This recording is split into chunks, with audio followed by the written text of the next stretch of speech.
नमस्कार, स्वाभिमानी न्यूज चॅनलच्या बातमीपत्रात आपले स्वागत। नवीन जेटिंग मशीनचे धुळे शहराचे आमदारांच्या हस्ते झाले आज मनपा आवारात उद्घाटन। धुळे महानगरपालिकेत नवीन जेटिंग मशीन दाखल झालेले असून जेटिंग मशीन हे ड्रेनेज लाईन कामासाठी अत्याधुनिक तंत्रज्ञानाद्वारे या मशीनचा वापर करण्यात येणार आहे। दरम्यान आज रोजी धुळे शहराचे कर्तव्यदक्ष आमदार यांच्या हस्ते मनपा आवारात नवीन जेटिंग मशीनचे उद्घाटन करण्यात आले।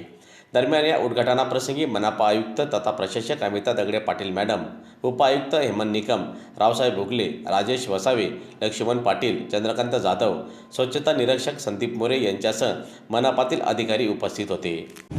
धुळे शहरात महापालिकेला सरकारच्या माध्यमातून जे अंडरग्राउंड ड्रेनेजचं काम आपण देवपुरात केलं आणि आता उर्वरित काम धुळे शहराच्या नदीच्या या भागात चालू आहे। त्याची साफसफाई करण्यासाठी 7.5 कोटीचं हे मशीन या ठिकाणी आज दाखल झालेलं आहे।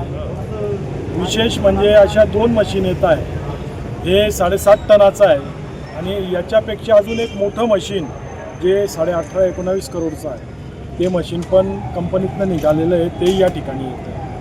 अशा 2 मशीन धुळे शहरातल्या ज्या अंडरग्राउंड वाहिनी झालेल्या आहेत त्याच्या स्वच्छतेसाठी या ठिकाणी दाखल झालेल्या आहेत आणि याचं मेंटेनन्स, ड्रायव्हर आणि याचे कर्मचारी हे सुद्धा ज्या कंपनीकडनं हे मशीन घेतो आहे त्या कंपनीनं सरकारने त्या ठिकाणी चालवण्यासाठी दिलेलं आहे। हे आनंदाची बाब आहे।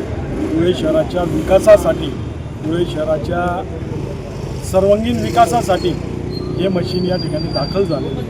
आज 7.5 कोटी आणि 19 कोटी, जवळपास 27 कोटीच्या मशिनरी आज सरकारच्या माध्यमातून या ठिकाणी येत आहे। तर असं पूर्ण महाराष्ट्रात येत आहे। तर सरकार हे संवेदनशील सरकार आहे आणि लोकांचं आरोग्य आणि विकासाच्या दृष्टिकोनातून पाऊल उचलणारं सरकार आहे। म्हणून मी आदरणीय मुख्यमंत्री देवेंद्र फडणवीस, आदरणीय उपमुख्यमंत्री एकनाथरावजी शिंदे साहेब, आदरणीय उपमुख्यमंत्री अजित पवार साहेब, तसंच पूर्ण मंत्रिमंडळ आणि सरकारचं आणि महापालिका आयुक्तांचं यांचं सर्वांचं मनापासून आभार आणि अभिनंदन।